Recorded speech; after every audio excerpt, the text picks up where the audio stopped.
हम लोग जैसे मान लिए चंद्रशेखर आज़ाद जी हो गए, महात्मा गांधी जी हो गए, भगत सिंह हो गए, ऐसे आज योगी जी की सरकार है। आप देख रहे हैं स्ट्राइक हो रहा, कहीं एम्बुलेंस तेल की बिना खड़ा है तो कहीं ड्राइवर की बिना खड़ा है। तो उन्हें लगा, हम कहे भैया तुमको क्या मिलता है? कहा भैया मोदी जी चाय बेच करके प्रधानमंत्री हो गए, तो मैं लौकी तरकारी इसलिए बेचता हूँ कि कहीं मैं राष्ट्रपति न हो जाऊँ।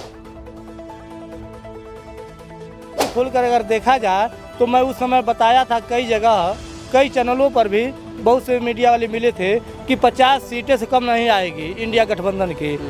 43 सीटें तो मिली हम लोगों को, लेकिन 8-10 सीटें बेईमानी भी हो गई, नहीं तो आंकड़ा 50 के ऊपर पहुंच गया होता। मेरे गोरखपुर में ही सदल प्रसाद बहुत गरीब प्रत्याशी हैं और काफ़ी जैसे अंतर से वो आगे चल रहे थे।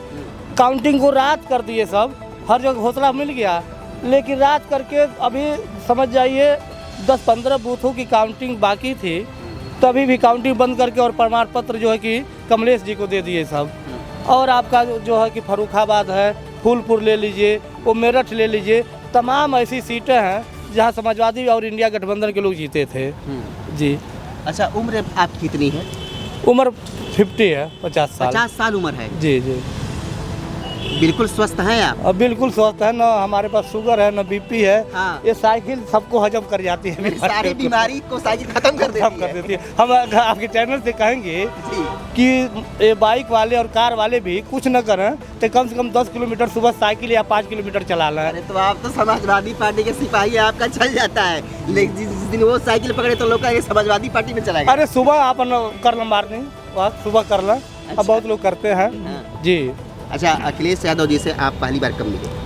अब देखिए, मुलाकात तो कई बार हमारी हुई है वहाँ भी। अच्छा, पहली बार आप जब अखिलेश यादव जी से मिले जी, तो उनकी नज़र आप पे पड़ी, तुरंत आपको बुला करके मिले कि आप जाकर खुद उनसे मिले? पहली बार मैं इसी साइकिल को ले कर आ रहा था, मैं गोरखपुर से इधर 4 किलोमीटर बढ़ा था।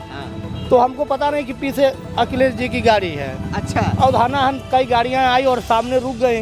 अच्छा, रुक गई। हाँ, फिर लोग उतर गए, बोले यार साइकिल वाले। मैं जब तक पहुंची तब तक सैकड़ों लोग जो है कि मानी जी को घेर लिए वहाँ पर। यानी आपके लिए खुद रुक गए। फिर वहाँ हमारी मुलाकात भी नहीं हुई। मानी जी ने इशारा किया आना, लखनऊ मिलना। कहते रहे कि आओ साइकिल आने को भी आने दो, सबकी सेल्फी होगी। लेकिन कौन मानता है, इतने लोग दीवाने हैं अखिलेश जी के, अगर सिक्योरिटी टाइट नहीं रही तो उनके गाड़ी के नीचे घुस जाएंगे। आप देखते हो बलिया में एक आदमी मंच पर दौड़ते हुआ चढ़ गया, और कमांडो देखिए सामने थे, चढ़ गए, देखे होंगे वीडियो। बहुत वायरल। तो इतने लोग दीवाना हैं अखिलेश जी को फॉलो करने वाले। जी। अच्छा, एक बात और जानना चाहेंगे आपसे, कोई भी परिवार का व्यक्ति होता है और वो प्रधान व्यक्ति होता है अपने परिवार का, तो उसके ऊपर पूरे परिवार की जिम्मेदारी रहती है जी, कि घर का खर्च कैसे चले, परिवार कैसे चले। तो उस परिवार की को लेकर के कैसे आप चलते हैं? आपकी यात्रा तो बराबर रहती होगी, निकल जाते होंगे तो घर पे पत्नी, बच्चे, बेटा बेटी, माता पिता, अगर देखिए ये संघर्ष कैसे आप झेल रहे हैं? ये हम लोग जैसे मान लिए चंद्रशेखर आज़ाद जी हो गए, महात्मा गांधी जी हो गए, भगत सिंह हो गए, ऐसे महान क्रांतिकारी थे। अगर वो लोग परिवार देखे होते या अपना घर देखे होते तो आज देश आज़ाद नहीं होता। जी। देश आज़ाद हो करके भी जो हमारे श्रद्धेय नेता माननीय मुलायम सिंह यादव जी और लालू प्रसाद जी, रामविलास पासवान जी, पूर्व प्रधानमंत्री विश्वनाथ प्रताप सिंह की देन है कि आज हम लोगों को कहीं बैठने का समाज में जगह मिलता है और लोग जानते भी हैं। और हम ही लोगों में से उन्होंने जो है कि पिछड़ा आयोग गठन करके पिछड़ों के लिए आरक्षण ला करके आज हमारा कोई भाई जो है कि प्रधान है, कोई ब्लॉक प्रमुख है, कोई जिला पंचायत सदस्य है, कोई क्षेत्र पंचायत है, सम्मान मिल रहा है। बताइए, अगर उन लोग नहीं लाए होते तो कोई पहचानता है आज? तो इसमें हम साइकिल इसलिए चला रहे हैं कि जो पहले की योजनाएं थीं, जैसे हमारी बहनों को इंटर पास करने पर कन्या विद्या धन के रूप में भैया जी 30,000 रुपया देते थे। उसके बाद ग्रेजुएशन में एडमिशन होने पर लैपटॉप दिया जाता था। शिक्षा के क्षेत्र में बात कर लीजिए, चाहे स्वास्थ्य में आ जाइए, तो पहले लोग दवा के अभाव में मर जाते थे, अस्पताल नहीं पहुंच पाते थे। किसी के साहूकार या बड़े लोगों के घर जाते थे तो कहते थे लोग जिनके पास गाड़ियां थे कि भैया मेरा ड्राइवर नहीं है। अगर उसमें तेल भी रहता था तो कह लेते थे लोग गाड़ी में तेल नहीं है, तो अस्पताल न पहुंचने पर मौतें हो जाती थी। इसको देख करके नेताजी ने अखिलेश जी से कहा और जो है कि उन्होंने 108 नंबर चलाए। 108 पर आप कॉल करेंगे तुरंत एम्बुलेंस आ जाएगी। आज योगी जी की सरकार है, आप देख रहे हैं स्ट्राइक हो रहा, कहीं एम्बुलेंस तेल की बिना खड़ा है तो कहीं ड्राइवर की बिना खड़ा है। और समाज में सुरक्षा के लिए डायल 100 चलाए। योगी जी को मैं सलाम करता हूँ, नमस्कार करता हूँ। सलाम करने पर वो बुरा मान जाएंगे क्योंकि धर्म वाले हैं ना। विधानसभा में अभी आज बोले हैं, जी। मुल्ला बोले, मौलवी मुल्ला में आकट मुल्ला में आ जाएंगे आप भी। हाँ बताइए, जिस दिन देश को आज़ाद कराना था इन लोगों का कहीं पता नहीं था, इन लोगों का कहीं नहीं पता था।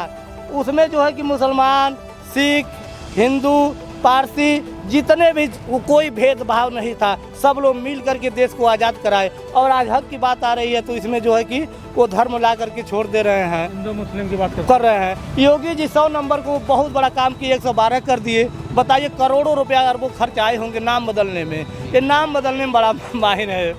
योगी जी से अगर कोई मिलने जाए मैं इनसे कहता हूँ बच करके जाना, कहीं तुम्हारा भी नाम न बदल दें। अच्छा एक बात और बताइए, राजनीति का आप इतना ज्ञान रखे हुए हैं, बहुत हर बात को इतनी गंभीरता से, इतने नॉलेज के साथ आप बात कर रहे हैं, और आपका बहुत बड़ा फेम भी होगा पूरे प्रदेश में। जी जी जी। समाजवादी पार्टी के तो लगभग 100% लोग जानते होंगे जी। और इधर साइकिल लेके जब चलते होंगे दूसरा कोई भी देखता हो तो नहीं, समाजवादी पार्टी के सिपाही कोई जा रहा है।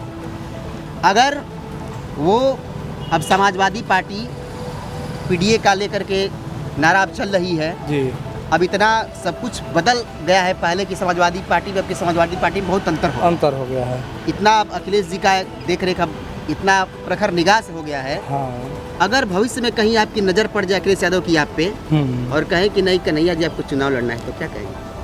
नहीं, हम लोग चुनाव नहीं लड़ पाएंगे भैया, साथ जोड़ लेंगे। अच्छा। हम तो कोई पद नहीं कहते कि भैया पूछ रहे थे तुम्हें बताओ क्या बनाया जाए, कौन सा पद चाहिए। भी थे वो। जी, अभी मान लीजिए कोई जिले में बागडोर पद ही दे दें तो जिले में ही रह जाना पड़ेगा। अच्छा। यह बात है, हमको प्रदेश में लोगों को जागरूक करना है। जी, हम लोग देखिए नेताजी से की पाठशाला से हैं, लोहिया जी के अनुयायी थे नेताजी। उन्होंने कहा था कि मंत्री हो या हो दरबान, सबकी शिक्षा एक समान। ये लोग तमाम देखिए वन नेशन वन इलेक्शन, पता नहीं मोदी जी कहाँ से क्या क्या लाकर बोलते हैं। आधा लोग तो हिंदुस्तान में समझ ही नहीं पाते हैं। वो पता डिजिटल क्या कहते बनाने के लिए, डिजिटल इंडिया। और देखिए पहले जब चुनाव होते थे तो लता मंगेशकर जी, सचिन तेंदुलकर जी और अमिताभ बच्चन जी, ये लोग टीवी पर प्रचार करते थे कि आप लोग वोट डालिए, सभी लोग मतदान अपने मत का प्रयोग करें।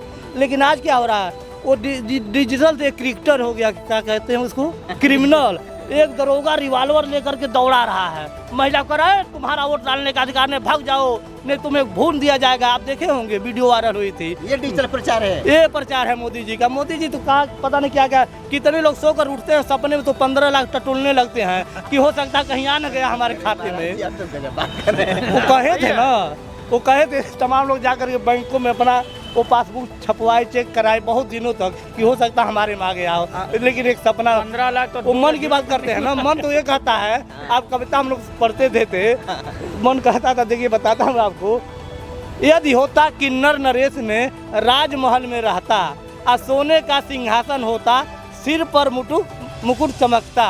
सुने कविता ना, अब नहीं आती है, पहले रहती थी।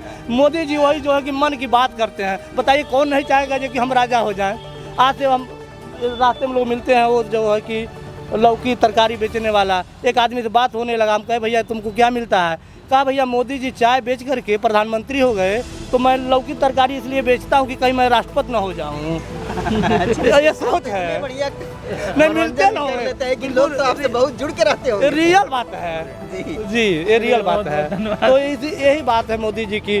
कहते 100 स्मार्ट सिटी बनाएंगे, हर साल 2 करोड़ लोगों को रोजगार देंगे। सोशल मीडिया पे कितने फॉलोअर हैं आपके? सोशल मीडिया पर वही 1 लाख से कुछ ऊपर है। अच्छा, फिर भी बहुत बड़ा है, 1 लाख फॉलोअर बहुत हैं। जी। चलिए सब मेहनत का कृपा है। और यह है पहले मैं नाम से लाते हैं अपनी आईडी आप? कन्हैया निषाद जी के। जी। चलिए आपको बहुत बहुत धन्यवाद। जी बहुत बहुत धन्यवाद। ये था एक जोश जज्बा जो कि घर परिवार का बिना चिंता किए हुए कि नहीं कहाँ से घर परिवार कैसे चलेगा, लेकिन देश का भलाई होना चाहिए, देश चलना चाहिए, देश में अच्छी राजनीति होना चाहिए, शिक्षा होना चाहिए, विकास होना चाहिए। इस मुद्दे को लेकर के कन्हैया निषाद जी ने अपनी साइकिल यात्रा लेकर अखिलेश यादव जी के वो सिपाही जो घर से निकल चुके हैं, कहाँ शाम होगी कहाँ सुबह होगा कोई पता नहीं है, ऐसे जाबाज सिपाही हैं। कैमरामैन सज्जन मिश्रा के साथ मैं सुभाष मौर्य, मेरा भारत 24/7।